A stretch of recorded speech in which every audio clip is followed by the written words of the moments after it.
এই দুনিয়ার মানুষ চরম লেভেলের স্বার্থপর। তাদেরকে আপনি আপন ভেবে, বন্ধু ভেবে কিছু জিনিস শেয়ার করবেন। কিন্তু পরক্ষণে দেখবেন সেই আপনার শেয়ার করার কথাটা দিয়ে আপনার এত বড় ক্ষতি করে ফেলছে সে, যে আপনি সেটা কল্পনাও করতে পারবেন না।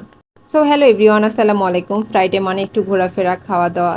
সো আমরা হচ্ছে ফ্রাইডেতে গিয়েছিলাম ফার্স্টের দিকে যে একটু কাচ্চি ভাইয়ে কাচ্চি খাবো, দেন আমরা হচ্ছে ঘোরাফেরা করবো। আসলে সবসময় তো বাসায় রান্না করতে ভালো লাগে না, আর ফ্রাইডেটাতে মনে হয় কি একটু ঘোরাফেরা করবো, বেশি বেশি করে ঘুরবো, এরকম একটা ফিল হয় আমার কাছে। সো খাওয়া দাওয়া শেষ করে আমরা চলে যাই হচ্ছে নিউ মার্কেটে। আমি একটা এই টাইপের একটা জুতি কিনতে চাচ্ছিলাম একটু ইউজ করার জন্য। সো এইখানে গিয়ে মানে আমার কি অবস্থা যে আমি কোন কালারটা রেখে কোন কালারটা নিব, মনে হচ্ছিল কি সব কালারই নিয়ে ফেলি একটা একটা করে, কারণ পরার পরে না সবগুলোই এত সুন্দর লাগতেছিল, কালার কম্বিনেশন বলেন, ডিজাইন বলেন, মানে সবকিছুই খুব সুন্দর লাগছিল। আর এই জুতিগুলো না আমার খুব পছন্দ।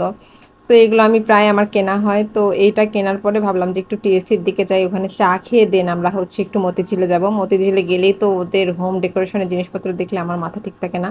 এখানে গেলে আমি টুকটাক এটা সেটা কিনে নিয়ে চলে আসি, কারণ এখানে হোম ডেকোরেশনের এত ভ্যারাইটি পাওয়া যায়। এর আগের বার এই টাইপের একটা মিরর আমি 700 টাকা দিয়ে নিয়েছিলাম, কিন্তু আমার সাইজটার থেকে ওইটা বিশাল বড় সাইজ ছিল, মাত্র 700 টাকায়। মানে আমি আসলে লস খেয়ে গেছি। আমি আসলে তখন এত দোকান দেখিনি, একটা দোকানে গিয়ে নিয়ে চলে আসছি। পরে আমি খুব আফসোস হচ্ছিল আমার, যে আমার আয়নাটা এত টাকা দিয়ে কিনলাম আর এটা কত বড় সাইজ একটা 700 টাকায় পেয়ে যাচ্ছে। এই শোপিসটা আমার কাছে খুব ভালো লাগছে, বাট আমার নেওয়া হয়নি, পরের বার গেলে ভাবছি নিব। এটা আসলে আমি কোন কালারটা রেখে কোনটা নিব এটাই কনফিউশনে থাকার কারণে পরে আর নেওয়াই হয়নি। তারপর এই ল্যাম্পগুলো আমি নিয়ে আসছিলাম এই জায়গা থেকে। এখানে মোটামুটি রিজনেবলও আছে, বাট অনেক প্রাইস।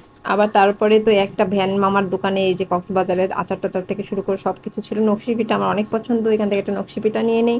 তারপর বিভিন্ন রকমের বাদাম টাদাম সহ একসাথে নিয়ে দেন হচ্ছে আমরা চলে আসি ভাপা পিঠা খাই। শীতকাল যেহেতু ভাপা পিঠা তো খেতেই হবে, ভাপা পিঠা খেয়ে দেন আমরা বাসায় ব্যাক করি।